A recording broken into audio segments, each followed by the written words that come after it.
Good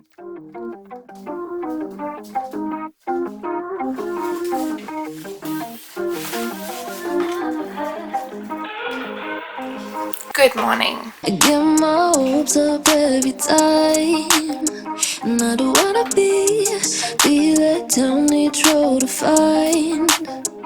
I just wish I'd seen the price tag for my heart breaking. Was it worth all that waiting when I always knew just how I felt? The reason I woke up early today is because I have to get an ultrasound, so we're gonna go do that, and then I'm gonna talk to you about why I'm starting to hate content creation and what I'm doing about it. Maybe it's better if I never love, so I don't have to open up, and you don't have to lose my trust every time. When my eyes get so attached, when I know that will burn me crash. Finished my ultrasound. No, I'm not pregnant. They just had to check my tube. And if you're wondering what I mean by tube, I have a feeding tube. Why do I hate content creation? First, let me just say I don't hate it, but I do. Let me explain. In 2020, I was bored out of my brains because I couldn't work. I was really sick and unable to hold down a 9 to 5 due to the unpredictability of my condition. I thought, well, maybe if I start my own business, then I'll be able to be my own boss and understand when I can't work. I got on straight away researching how to start a business, and upon my research, I stumbled across a video that was talking about how the first thing you should do is try and start a YouTube channel. She explained that YouTube channel is a practice way of starting your own business, but also can lead to a business down the track. So my research went from how to start a business to how to start a successful YouTube channel. And of course, that age-old rule of advice that I heard again and again and again is pick a niche.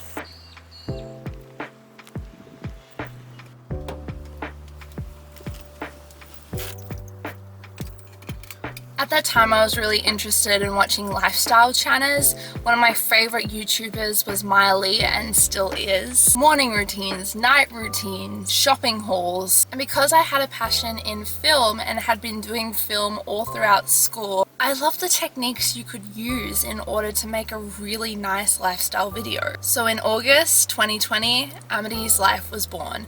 Not as a chronic illness YouTube channel, but as a lifestyle channel. So there's this really cool waterfall that's actually not far from here that I haven't seen before, and I love waterfalls, so I'm gonna go check it out. I've stopped at a very tiny, cute looking town, and it looks like they have an IGA, isn't an IGA. I'm gonna grab some snacks for the waterfall. Kind of dead here, and it doesn't look open, but I'll double check.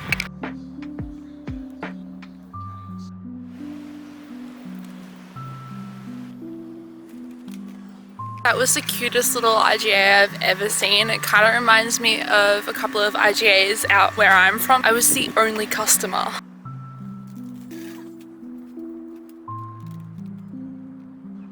I am in a koala's insides. Now, speaking on niche, I shared one video, that was all, about my experience after being diagnosed with gastroparesis, and that video was for my friends and family. I'd had enough of people asking me questions about what it is that my condition was, so I just made a video and referred them to that every time I got a text. All it took was that video. It kind of blew up a little bit, which caused me to then be locked into a niche of chronic illness. Now, don't get me wrong, I really love being able to share my story and encourage other people, and I'm so blessed that I get to do this every single week. But truth be told, I am over niching down.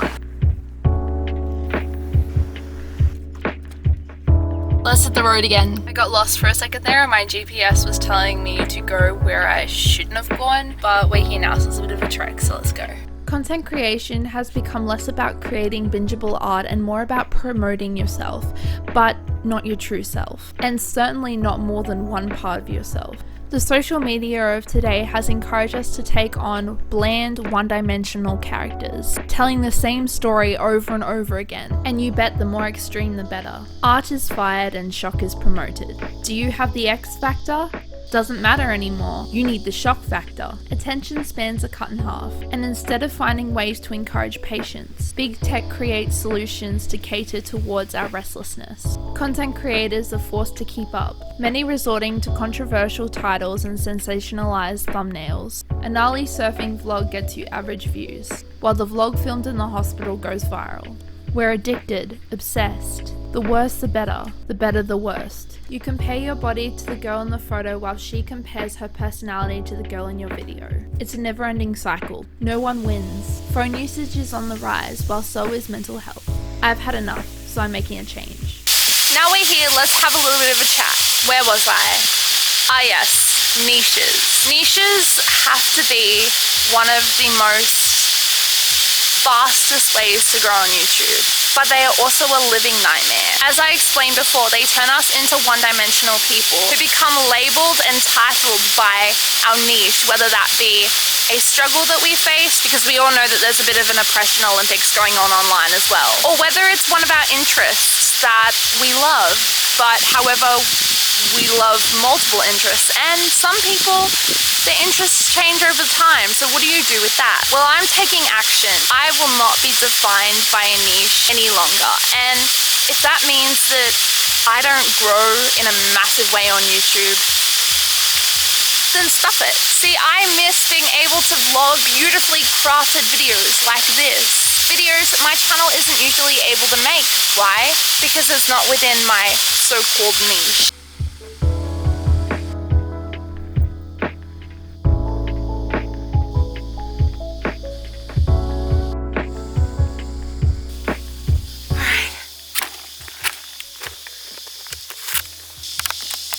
So what am I doing to combat all this? Here's the thing, I'm not leaving YouTube. Recently I've rediscovered my love for filming by filming more cinematically technical videos. The camera angles, the camera shots, all the fun stuff I used to love as a kid. Secondly, yes, my niche is still underneath the living life to the fullest with illness. It's not really a niche. I would say that's more the value of my channel. I understand as a former marketing student that going against a niche is not good for your growth, but I don't really care about that anymore. I just want to have fun with this. On top of this, Instagram is going to look different too. On my main Instagram at Amity Gilmour, I am no longer going to be posting everything about my illness and personal life because I want to keep some of that to myself. Yes, I will share things here and there, but I've decided to cut back on posting on Instagram and only post when I feel like it. You can go follow me over at my Instagram. It's public, but it's not going to be used as this influencer type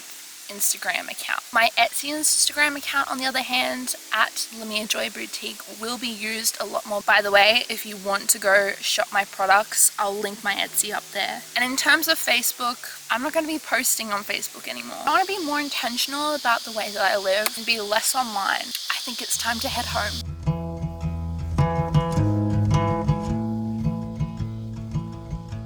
I am so sweaty. It is 95% humidity today and actually quite hot. It's overcast but hot. It's time to hop on the road again and end this journey by going home. She doesn't know that your favorite place is still mine.